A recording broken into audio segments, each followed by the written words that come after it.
In this video, we're going to take a look at exactly how to deal with someone who's in denial about their drug or alcohol addiction, how to actually get through to them and allow them to see the problem once and for all.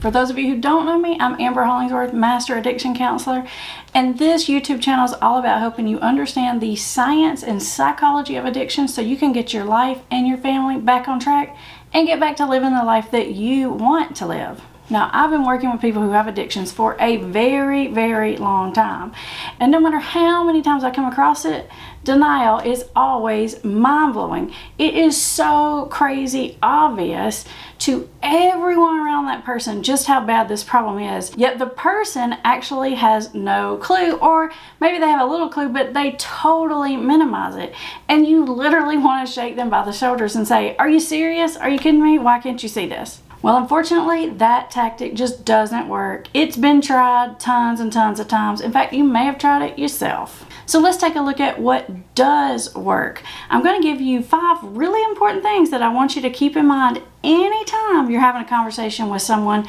who's in denial or minimizes their problem with drugs or alcohol. Number 1, stop trying to get them to see what a terrible person they are. Now, I know, like, subconsciously, deep down inside, we think in our mind, if this person could only see how they're like destroying their life, destroying my life, destroying everything around them, they would stop doing what they're doing. But actually, it doesn't quite work like that. You see, addiction is fueled by shame. And the more you try to get them to see how terrible they are, the more they're going to run from it and hide from it. And most likely they're going to use their addiction in order to stay hidden from it. Trying to get someone to see something negative about themselves is not the way to get them to do better. Which leads me to point number 2 that you need to keep in mind when dealing with someone in denial, and that is you've got to look at things through their lens. Now, I know it is a distorted lens, okay, and I know it's irrational and doesn't make sense, and I'm not saying you have to agree with their point of view. I'm just saying you need to take a few minutes to look at things through their lens, because once you can do that, that's going to be what helps you to take the next steps that I'm about to give you. Next on the list is stop trying to get them to admit that they're an addict or an alcoholic or admit that they have a problem, because sometimes people can get really caught up on that language and you can find yourself going around and around and around with someone about whether or not they're an addict or an alcoholic. No matter how obvious it seems to you, no matter how many signs and symptoms there are, you cannot force someone to see it this way. Now, sometimes it's helpful to try and get someone to see that the substance or the addiction, whatever it is, isn't serving them well. And there are many ways to do this without going right in and trying to tear someone down. You see, the whole problem is we want to tear someone down because we see all these defense mechanisms and walls that they've built up, and it's our instinct to want to tear all that down. But a better technique is to get them to take the walls down. Which leads me to my next point, which is stop talking to them about what is important to you.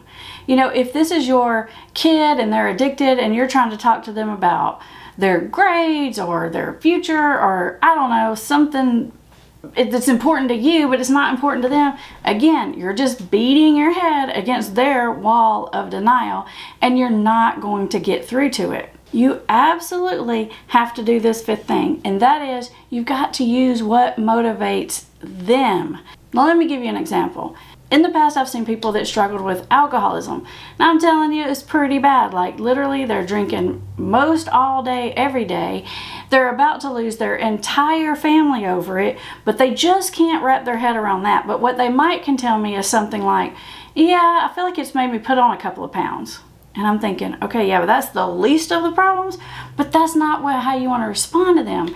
You want to meet them where they're at. That's what we call it in counseling. You want to use what's important to them, even if it seems insignificant or unimportant to you. that is going to get them to take some of those bricks down, and it's going to allow you to build a relationship. I call it building credibility with someone. Basically, it's like helping that person feel comfortable with you, trust you, and really feel like you understand their situation. Now, I know it can seem this is all like philosophy, and it can be hard to understand how to really break this down to like practical nuts and bolts.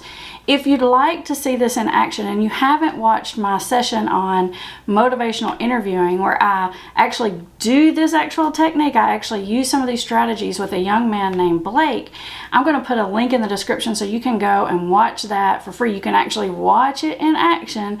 How do you move someone into wanting to change? How do you find what motivates them and use that, their own motivators, to pull them forward? You see, so many times we make the mistakes. We keep trying to rip down the walls. We keep trying to tell them how terrible they are. We keep trying to tell them how bad of a problem they have.